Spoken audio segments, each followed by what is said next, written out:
Hey, welcome back to the Assassination Station. And this episode, we're going to talk about the so called bullet that went through the windshield.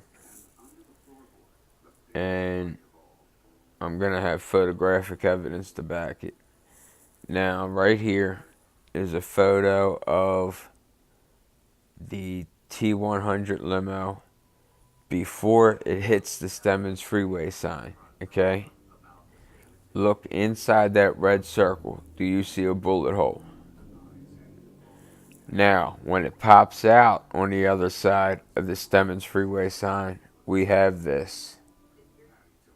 A apparent bullet hole in the windshield that was not in the picture before. Okay? Now, there are witnesses that I'm going to play recordings of that say this was a through and through bullet hole that started from the outside and went to the inside of the vehicle. Okay? You'll hear several clips of an executive from Ford and a witness from the hospital. Now remember, the Secret Service does not own this car.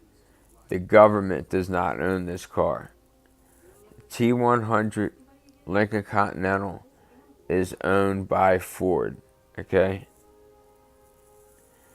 Now remember, if you don't know, they took the whole T100 and had the whole damn thing tore down to metal and rebuilt.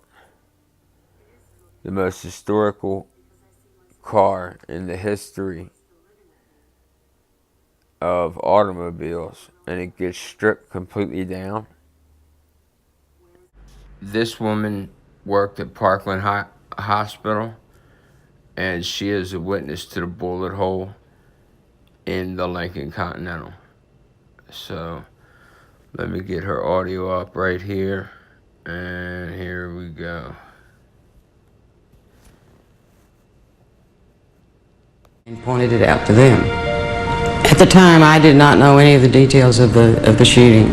I was quite shocked when I looked up and saw the bullet hole, but it was very clear. It was a through and through bullet hole through the windshield of the car from the front to the back. I don't believe there's even any cracks associated with that bullet hole. It seemed like a high velocity bullet that had penetrated from front to back in that glass pane. At which point a security officer of some type raced forward and jumped in the limousine and drove it off even as I was leaning against it to an area back of us somewhere. So now that I think about it, the bubble top wouldn't have done that much good because there was a shooter under the triple underpass or above the triple underpass that shot right through the windshield and hit him in the throat. And that's why you see him clutching for his throat in the video, which I would like to play, but I'm really concerned about copyright infringements. So I had to take a look into that. But he grasped up at his throat, not at his back.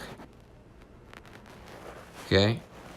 Also, John Kennedy had on a large custom metal back brace on that day, okay? Because of his Addison's disease, I believe it is. And he couldn't get out the way. Maybe if he did not have that on him, he could have got out the seat, got down on the floor like John Connolly, the man in front of him, was seated. But I'm not even going to get into the amount of bullet holes on Connolly and Kennedy.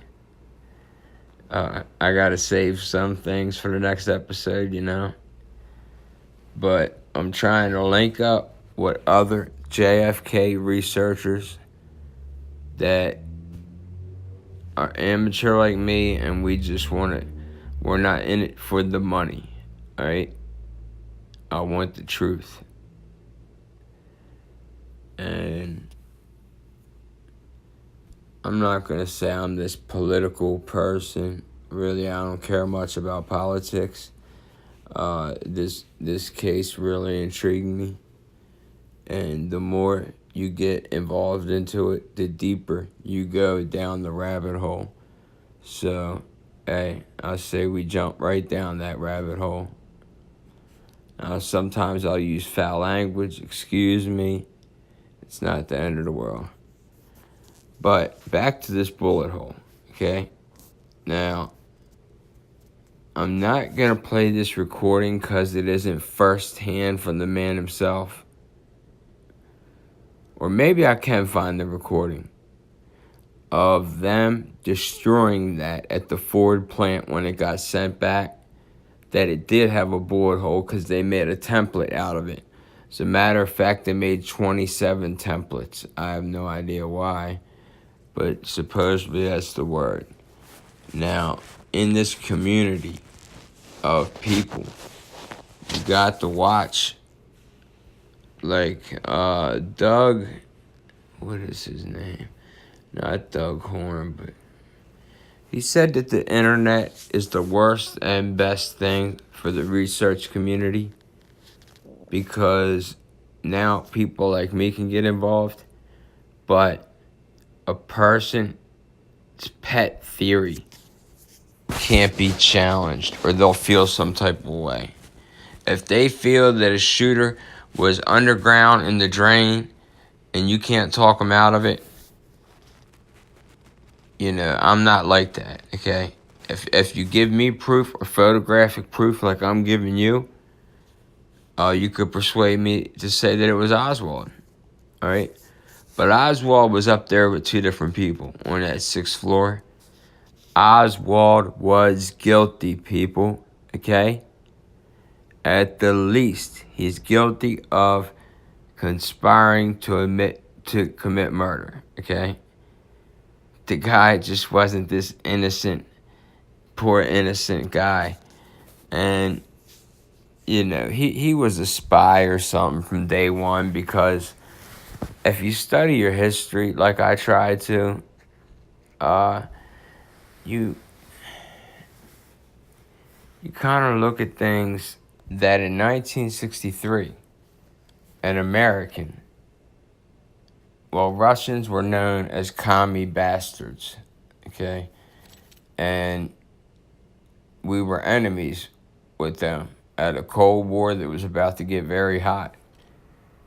And here Oswald goes there, marries a Russian woman who to me is clearly KGB or some special agency that they had, and brings her back to America. And not only that, but he's giving money when he comes back to this country. They gave him maybe like $400 or some shit.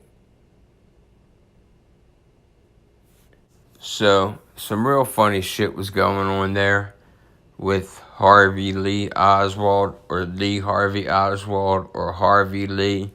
And we're going to get into that later on another episode. How many people were impersonating Lee Harvey Oswald? Look, I'm new to this side of the community. Please subscribe and leave some comments. It's about sharing information on this so we can get the truth. Peace out.